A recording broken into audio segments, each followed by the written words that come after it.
Hi guys, in this discussion of the book India That Is Bharat by Sai Deepak, we learn what Sandeep Balakrishna has to say about the book.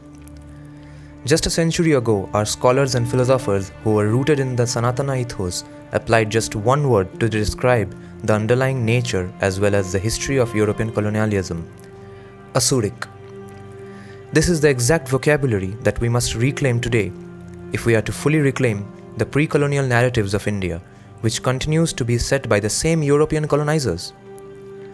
This is one of the fundamental contours of the urgent imperative to fully decolonize India.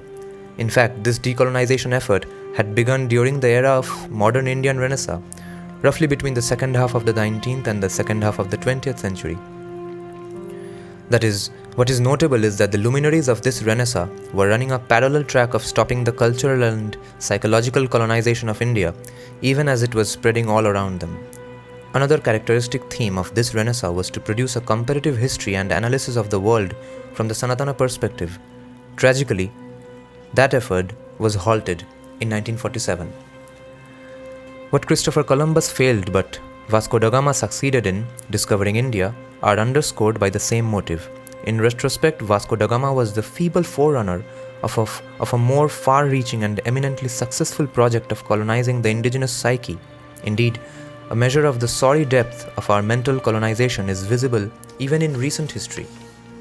In 1998, the Kerala government decided to celebrate the 500th anniversary of Vasco da Gama's arrival in India as though he was a benefactor of sorts.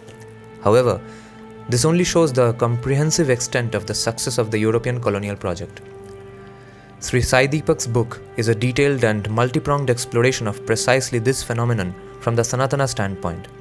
His book employs the approach derived largely from recent scholarship in the emerging discipline of decoloniality that originated in Latin America. Quite ambitious in its scope and candid in its tenor, the book is essentially a continuation of the ideas that were seeded by the luminaries of the modern Indian Renaissance but uses contemporary academic epistemologies. What is also notable is Sri Sai Deepak's frank declaration that he has adopted a learner's approach, a rare honesty of taking a firm position that is difficult to find in what is today known as mainstream academic scholarship. The wealth of evidence the author marshals in support of his arguments is truly impressive and reflects the rigor of his study. I have no doubt that India That Is Bharat will be a welcome addition to the nascent corpus of literature in this specialist field. That it has emerged from India is a bonus. I wish the book and its author all the success in getting the recognition it deserves. Sandeep Balakrishna, scholar and author of Invaders and Infidels. You should definitely read that book as well.